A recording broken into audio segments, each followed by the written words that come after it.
In episode 80, titled Social Engineering Patterns, we're framing social engineering as manipulating trust to bypass technical controls, because the most secure system still depends on humans making decisions. Attackers know that technology is often hardened and monitored, so they look for the path that is easiest to influence: people, processes, and the moments where someone is allowed to make an exception. Social engineering is not about tricking stupid users.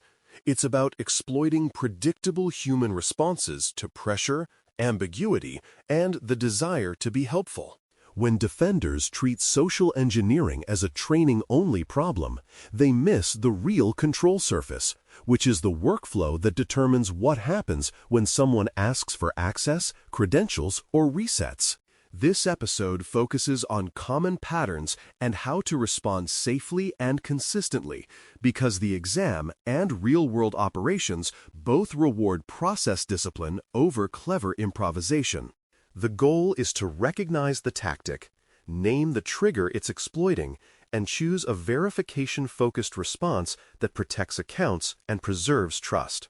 Common tactics tend to rely on emotional triggers that bypass careful thinking, and the classic set includes urgency, authority, curiosity, and helpfulness.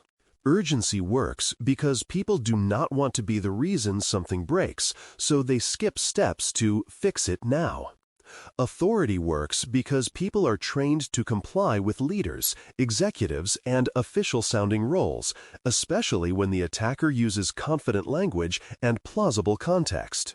Curiosity works because unexpected messages and unusual links activate a natural desire to know what happened, especially when the content suggests relevance or personal impact. Helpfulness works because teams want to solve problems quickly and maintain good service, so they default to assisting rather than challenging. Attackers often combine these triggers, such as urgent authority, to reduce skepticism further. The security takeaway is that triggers are not random, they are repeatable patterns, which means you can design workflows to resist them. When you can identify the trigger in the moment, you slow down and return to procedure. Phishing variants can be described conceptually as different delivery channels for the same core goal: get the target to click, respond, or authenticate in a way that benefits the attacker. Email-based phishing is common because it scales and can mimic official communication styles easily. Voice-based approaches, often called vishing conceptually, use the immediacy of a call to apply pressure and bypass written verification steps. Text-based approaches, often called smishing conceptually, exploit mobile habits and the quick-tap behavior people have with short messages.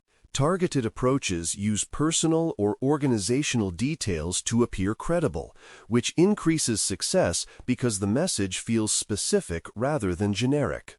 The channel matters because it shapes what defenses are available, such as email filtering versus call verification procedures, but the pattern is consistent. The attacker wants an action that creates access. For exam reasoning, focus on the mechanism and the response, not just the label. Pretexting is a core social engineering pattern and can be described as a believable story that extracts actions or information from the target. The story provides a reason why the request is normal and why urgency is justified, such as claiming to be from IT support, a vendor, a manager, or a new employee who can't get in. Good pretexts include enough detail to sound plausible, but not so much detail that the attacker has to maintain a complex lie under questioning. Pretexting often aims to shift the conversation away from verification and toward empathy, making the target feel responsible for solving the problem quickly. The attacker might use jargon, internal naming conventions, or references to common workflows to add credibility, even when they are guessing. The key defense is not spotting every lie. It is having a process that does not depend on your ability to judge sincerity. When verification is procedural, the story loses power. Watering hole is another pattern that can be explained as the attacker compromising a site the target frequents so that visits to that site become a delivery mechanism for malicious content. Instead of sending a direct message, the attacker targets a trusted web destination, such as an industry site, vendor portal, or community resource, because they know the target will visit it naturally. The success factor is that the target already trusts the site and does not treat it like a suspicious link from an unknown sender. This pattern often aims to deliver malware, capture credentials through fake login prompts, or exploit browser vulnerabilities, depending on the attacker's capability and the site's environment. The defensive lesson is that trust in websites can be abused, and that browsing behavior is part of the threat model. For exam scenarios, watering hole is usually the answer when the compromise occurs through a legitimate site the victim routinely uses rather than through a direct lure. It is a reminder that trusted destination is not the same as safe forever. Credential harvesting is a pattern where the attacker uses fake logins to capture secrets and tokens, and it is effective because it looks like a normal authentication moment. The attacker creates a page that mimics a legitimate login, prompts the user to enter credentials, and then captures what is typed. In modern environments, the attacker may also try to capture session tokens or one-time codes because those can bypass MFA if entered into the attacker's flow quickly. Credential harvesting can be combined with urgency and authority, such as, "Your account will be locked unless you verify now," to increase compliance. It can also be embedded inside an evil twin captive portal scenario, which is why social engineering and wireless topics often overlap. The point is that the attacker is not breaking authentication. They are persuading the user to hand it over. Defensive controls like phishing-resistant authentication and strong verification workflows reduce the value of harvested credentials. Now consider a scenario where a caller requests a password reset with urgency because it captures the most common helpdesk pressure pattern. The caller claims they are locked out, says they have a critical deadline, and insists that a quick reset is the only way to avoid a serious business impact. The clue is urgency combined with a request for a high-impact action, which should immediately trigger a verification posture. A legitimate employee can be urgent, but urgency does not reduce the need for identity verification. It increases it because the attacker is most likely to push when they want you to skip steps. The attacker may also add authority cues, such as claiming to be an executive or referencing a high-profile meeting to increase pressure. In this moment, the security control is the workflow, not the person's confidence. Your goal is to protect the account and the organization, even if it feels temporarily inconvenient. Safer responses revolve around verifying identity, following procedure, and documenting interactions, because consistency beats intuition. You require identity verification using approved methods, such as verifying known attributes through trusted systems or calling back through a verified number rather than continuing a potentially spoofed call. You follow the reset procedure exactly, including any multi-step confirmations, and you resist attempts to create exceptions, because exceptions are where attackers win.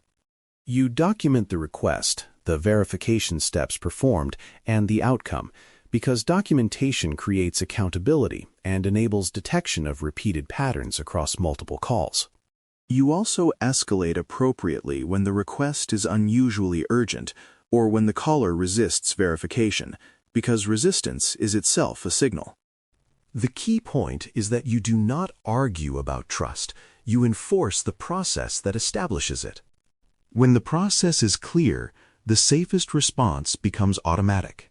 Mitigation concepts focus on training, verification workflows, and strong identity checks, because social engineering is defeated by system design as much as by awareness. Training helps people recognize triggers and feel empowered to slow down, but training alone is not enough if processes allow easy overrides. Verification workflows make the safe action the default action, such as requiring a callback, requiring multi-step approval for sensitive resets, or requiring strong identity checks that are hard to fake. Strong identity checks include mechanisms that reduce reliance on knowledge-based answers and reduce the power of a single human decision under pressure. Adaptive authentication and MFA also matter because even if a password reset occurs, additional checks can limit the attacker's ability to take over the account fully. Monitoring and analytics help by detecting unusual reset patterns, such as repeated resets across multiple accounts or resets initiated from unusual channels. The broader idea is that good mitigations reduce the number of high-impact actions that can be executed based on a single, unverified request. A common pitfall is treating awareness as enough without strong processes because awareness decays under pressure and ambiguity. People can be trained to recognize phishing, but when they are busy, tired, or stressed, they may still click or comply, especially when the request sounds plausible and urgent. Another pitfall is giving helpdesk staff too much override power without requiring secondary verification or approval, because that creates a single point of failure role that attackers will target repeatedly. There is also a pitfall in inconsistent enforcement, where some staff follow procedure and others are more flexible, which teaches attackers to keep trying until they find the flexible person. Security culture matters, but culture must be supported by workflows that make the right action easy and the wrong action difficult. When you design systems that depend on perfect human judgment, you are building a fragile defense. The exam-friendly conclusion is that controls should not rely solely on user awareness. They should be procedural and enforceable. Quick wins often start by reducing helpdesk override power and monitoring unusual requests, because those are high leverage points where social engineering repeatedly succeeds. Reducing override power means requiring stronger verification for resets, requiring approvals for high-risk actions, and limiting which staff can perform sensitive changes. Monitoring means tracking reset frequency, channel patterns, and unusual targeting, such as multiple resets requested in a short period or resets for privileged accounts that are rare in normal operations. Another quick win is tightening recovery methods so that attackers cannot easily pivot into recovery channels, such as insecure email recovery or weak knowledge-based questions. Improving user-facing messages is also a quick win, such as clearer guidance that IT will never ask for a password and that users should report unexpected login prompts immediately. These changes reduce attacker success without requiring every user to become an expert at detecting deception. They also produce measurable security improvement because they shrink the attack surface of human-driven workflows. Reporting language should describe the tactic used, the outcomes, and the process improvements needed, because social engineering findings are ultimately process findings. You describe the trigger and the story, such as urgency and authority cues used to request a password reset, and you describe what action the attacker attempted to elicit. You state the outcome of the interaction, such as whether the request was denied, whether verification steps were bypassed, or whether the workflow allowed an unsafe reset.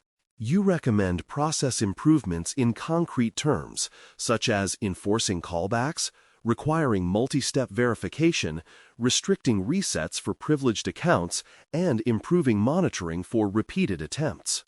You avoid blaming individuals because the point is to improve the system, not to shame a person who was targeted. Clear reporting also emphasizes that social engineering success is predictable when processes are flexible under pressure. When you report this way, stakeholders can implement measurable changes that reduce risk. To keep the pattern consistent, use this memory phrase: trigger, story, ask, verify, resist. Trigger reminds you that attackers begin by activating urgency, authority, curiosity, or helpfulness to reduce skepticism. Story reminds you that pretexting provides a plausible context that makes the request feel normal. Ask reminds you that the attacker wants a specific action or information, such as a reset, a code, or a login. Verify reminds you that the defense is to validate identity through trusted procedures, not through the caller's confidence. Resist reminds you to hold the boundary calmly, follow the workflow, and escalate when needed rather than improvising under pressure. This phrase turns a confusing social moment into a structured response, which is exactly what defenders need. It also maps cleanly to exam reasoning, where the correct answer often emphasizes verification and procedure. To conclude episode 80, titled Social Engineering Patterns, remember that social engineering bypasses technical controls by targeting trust, especially in moments where someone can make an exception. Urgency, authority, curiosity, and helpfulness are the common triggers delivered through channels like email, voice, and text, often wrapped in a believable pretext. Strong defenses combine training with enforceable verification workflows and reduced override power because processes must resist pressure even when people are stressed. Now rehearse one verification script in your head as practice. Acknowledge the request, state that verification is required, perform the approved identity check or callback procedure, document the interaction, and escalate if the caller resists or the pattern looks unusual. That simple script is what turns social engineering from a personal judgment test into a repeatable security control. Thanks for listening. For more audio courses, daily newsletters, and more, please visit baremetalcyber.com.